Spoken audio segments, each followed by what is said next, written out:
Welcome to the All About Play training presentation.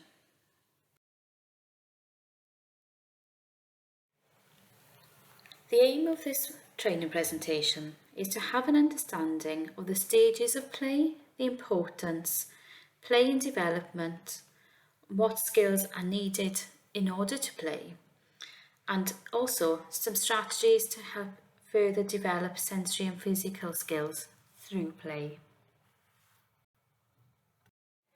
So, what is play? Play is the main childhood occupation.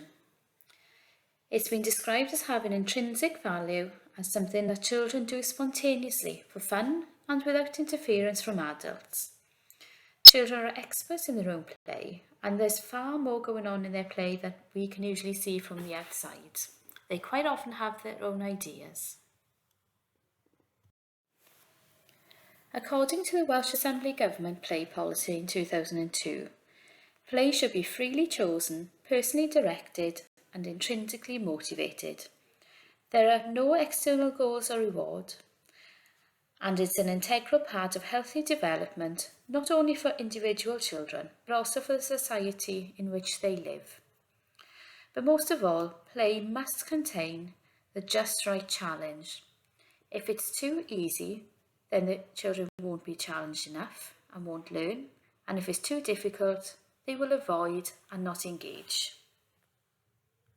Play is essential to development because it contributes to the cognitive, physical, social and emotional well-being of children and youth, and is so valued that it is noted in the United Nations Convention on the Rights of the Child by UNICEF. It encourages development of the imagination. Children learn through play, relax, develop communication skills, develop social skills, become more creative. They can let off steam and help emotionally regulate. It teaches self-expression, develops gross and fine motor skills. It's important to note that play is not just confined to children. It actually continues throughout life into adulthood and throughout adulthood. It's said to help with coping, academic success, performance, innovation, intrinsic motivation and creativity, as well as humour, curiosity, pleasure and spontaneity.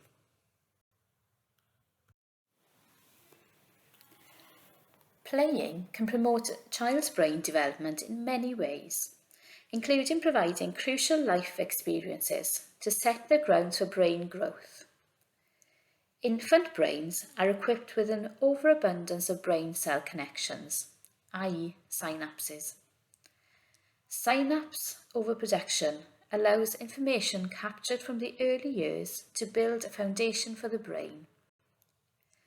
An environment enriched with play, sensory play and play materials provides the perfect life experiences to build that foundation.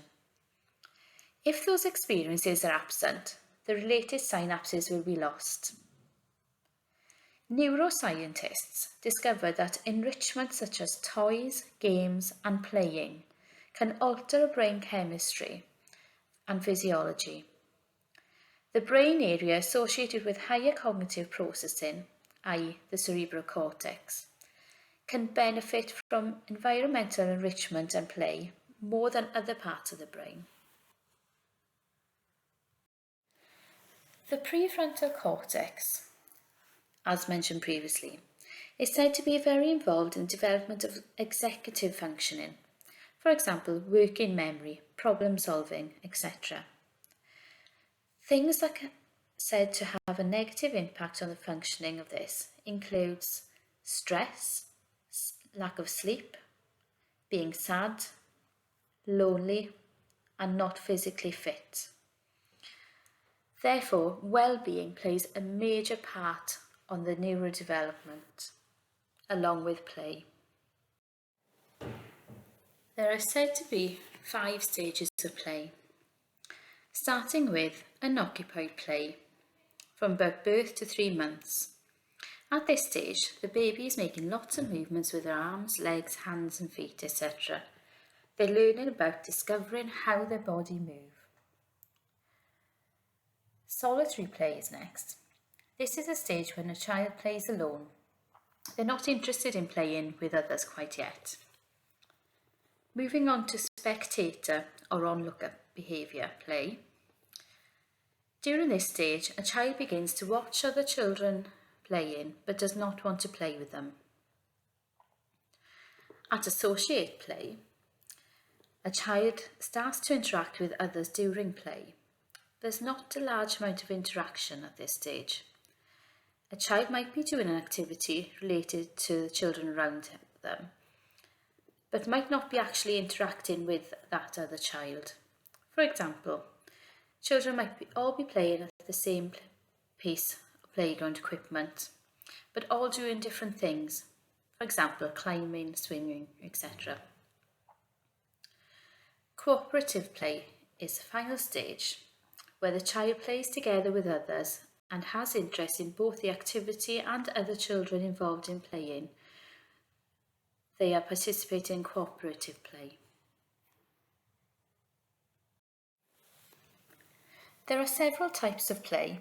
For example, explorative, pretend and social play, as well as active, energetic, gross motor play, the big movements, and functional, manipulative and fine motor play, the smaller movements. Non-structured play is very important. It allows children to lead the play and to be in control. It helps them to regulate, calm and centre, helping to fulfil their emotional cup. It's important for this cup to be filled with play, friendship, connection, success, etc., and not to be emptied too much by stress and strain, failing, fatigue, loneliness, and so on. It helps children to be seen and heard, helps them to feel happy and safe, which in turn promotes learning. It increases the calm and joy and nourishes the central nervous system, allowing them to access higher brain functions, as mentioned previously. Use it as a way of building trust, processing anger, upset and different emotions. It encourages outdoor play. It encourages exploration for role play, problem solving, turn taking and conflict resolution and so on. Play should be a balance of both structured and non-structured play.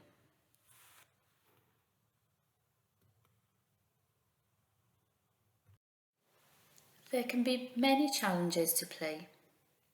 For example, physical ability, being able to access the activity, being independent in doing so.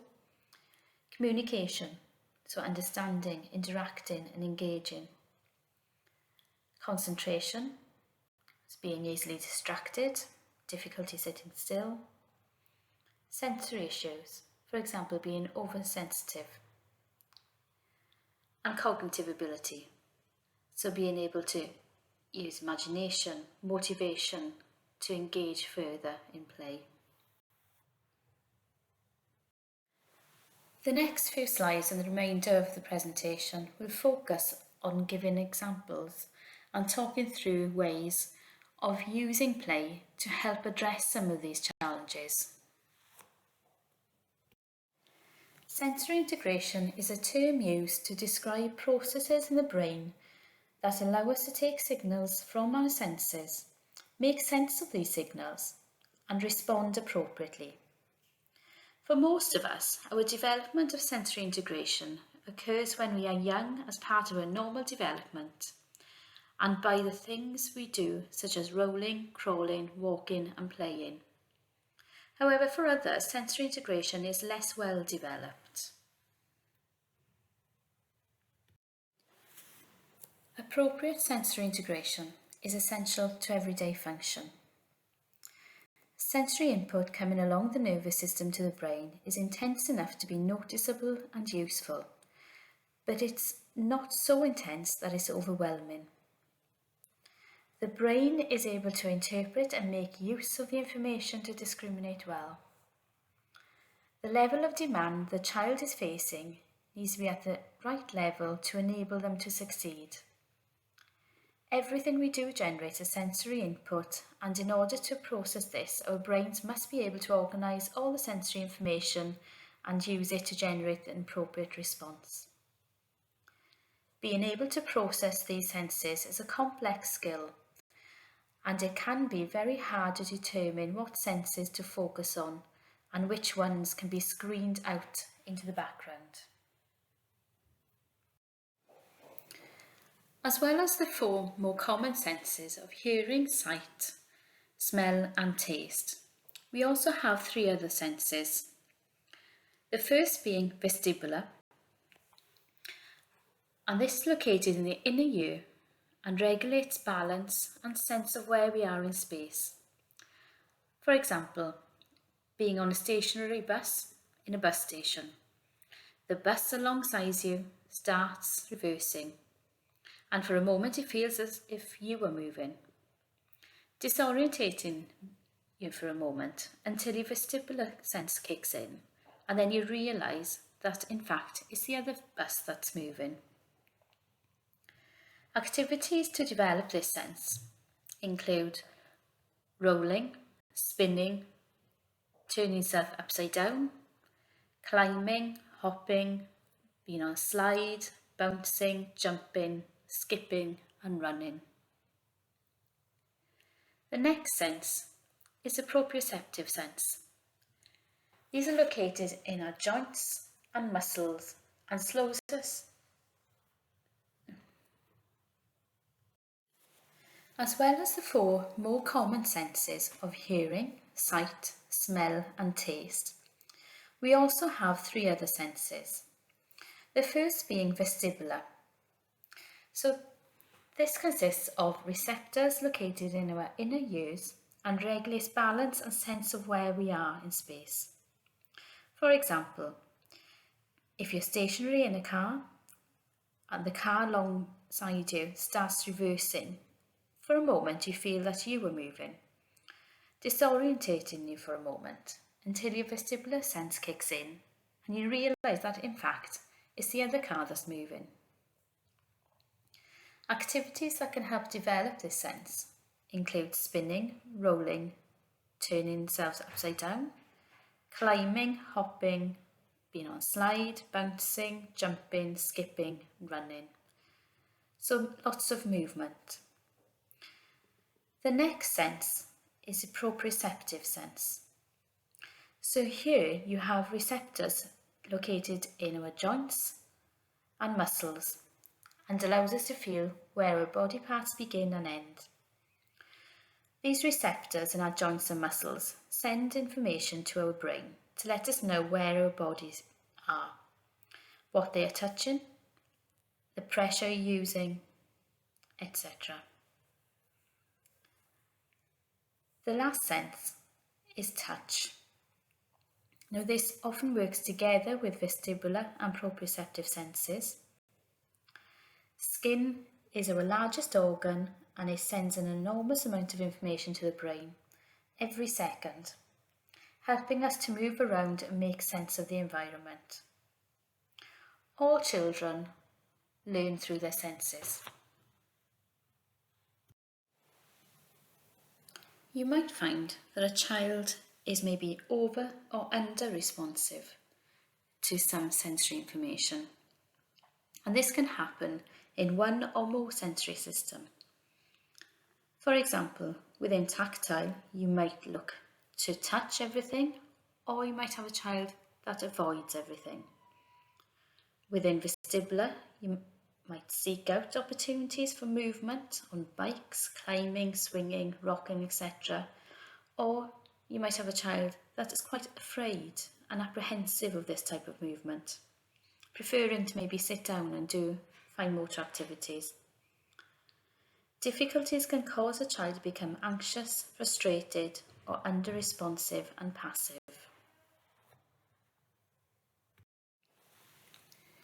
This slide seems to be quite self-explanatory. Children as well as adults need to be in a calm, alert, just right state to be able to engage in play and learning. Want to be just right, like Winnie the Pooh, where he is calm, can participate, is focused, alert and attentive. Have a think of what state you are in at the moment, and what would you do to change that state if you needed to? For example, how would you change from being Eeyore, being maybe lethargic at the moment, to being Winnie the Pooh, in that being more alert and attentive?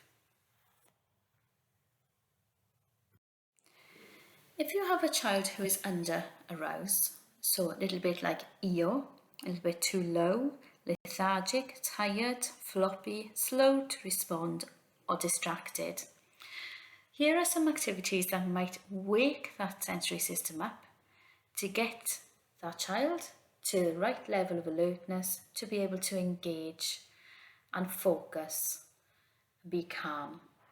So examples can include, as you can see on the slide, spinning, jumping games, roundabouts, animal walks, badminton, lots and lots of different activities. So quite exciting activities. If you have a child who is in the over-arousal state, so a little bit like Tigger, and might need a little bit of calming to bring back into a more functional state of arousal, then maybe here are some activities that you could try. Consider a hammock swing. Some children seek out oral stimulation, so chewing on objects, lots of sucking and blowing games. So blowing into a jug of water might help, blowing bubbles, blowing a piece of paper across the table. A steady dose of exercise and pressure. Yoga is a particularly good one. Gross motor and physical play such as rough and tumble, running, jumping, climbing, exploring, obstacles, trampolines, etc. are a very important part of development. This, along with other types of play, can be modified to provide the just right challenge for a child. It's essential in the development of muscle strength and balance, body awareness and coordination. It helps to provide a stable base for the development of fine motor skills and independent function for dressing, feeding and so on.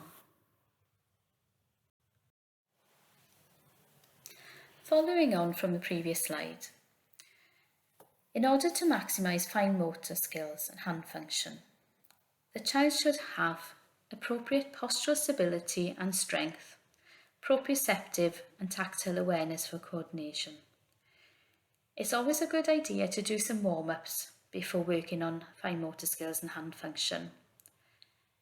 These can include resistive work such as animal walks, press-ups against the wall or the floor, pulling activities such as tug-of-war, Play-Doh activities, nursery rhymes, etc. They help to reinforce about how the body is moving and to make the most of postural stability and coordination. Play can take place in any position. It doesn't have to be in sitting, it can be in standing, it can be on the move, running, the rough and tumble play, as well as maybe lying on your tummy.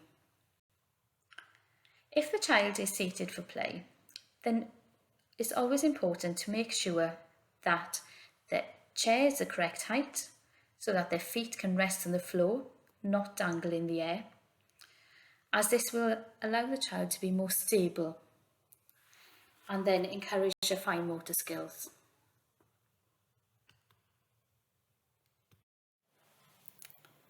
Fine motor skill development consists of reaching, then grasping, then releasing. It's important to develop these skills early, as they are the building blocks to complex fine motor skills for activities of daily living which develop later. For example, dressing, fastenings, using a toothbrush, using cutlery. Finger isolation is an important stage in the development of grasp. It's the ability to move certain fingers apart from the rest of the hands or fingers. It's needed for pencil control and fastening buttons, etc. A pincer grasp, so this is your thumb and your index finger, picking up small items between your thumb and index finger, is important for holding a pencil, threading a button through a hole, and picking up coins for money management later in life. Bilateral skills is the use of two hands together to grasp and manipulate objects. This is particularly important for lots of activities as children get older. For example, fastening buttons, using cutlery, tying shoelaces, etc. There are many activities that can help the development of reaching and grasping. Here are a few examples. Playing with pots and pans, spoons, building towers, reaching up for a ball, throwing a ball, carrying objects, and many more. Activities that can help develop pincer grasps include bead threading, using a tweezer to pick up small objects, opening and closing clothes pegs, picking up small items, for example food, and so on. Some strategies and activities to help develop finger isolation can include finger puppets, pressing keys and buttons, using index finger, pointy finger, or any other finger to move shaving foam, maybe in bags, and popping bubble wrap is always a fun one. Examples of activities for play to help encourage bilateral skills, the use of two hands together, can include jumping jacks, using dustpan and brush, catching a ball with two hands, lacing activities, threading, and so on. There's many more. So let's review your learning.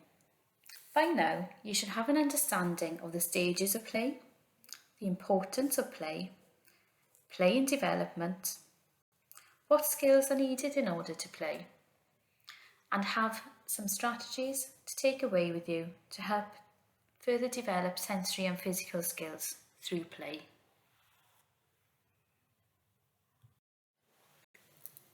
The next few slides will consist of some of the questions that we get asked quite often with some added information.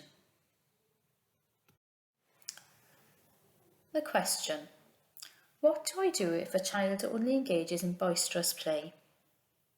Think of why this is. Do they find it hard to concentrate? Maybe they find it hard to stay still for long. Maybe trying some of these regulating activities before focused play may help. It can have a calming effect on the central nervous system.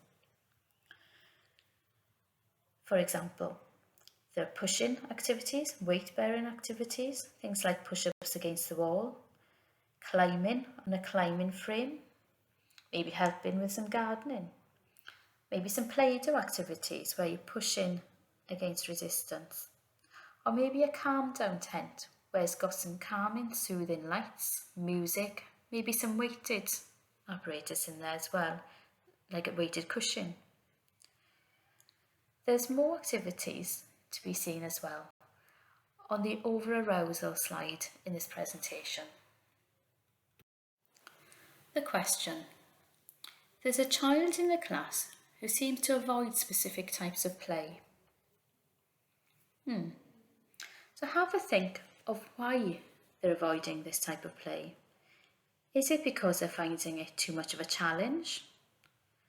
Or are they adverse? Maybe they look afraid of this type of play. Consider how you could make this play more accessible. It might be by grading this play, making it easier for the child to access.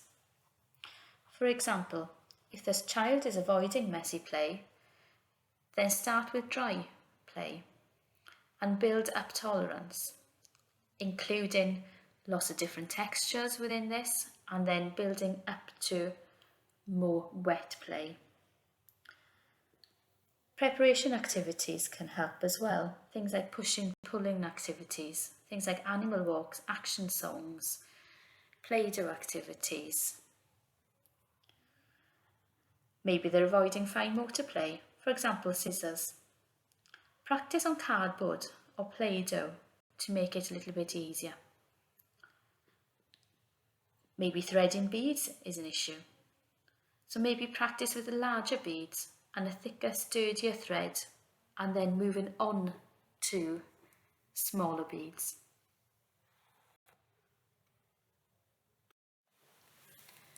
Question: where can I access further advice and strategies?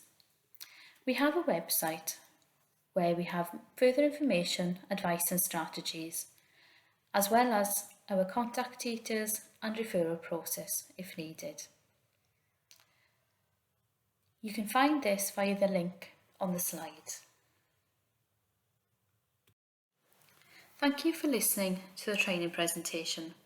I hope you found it useful and you've managed to find a few tips that you could take away to implement in your everyday work. Thank you.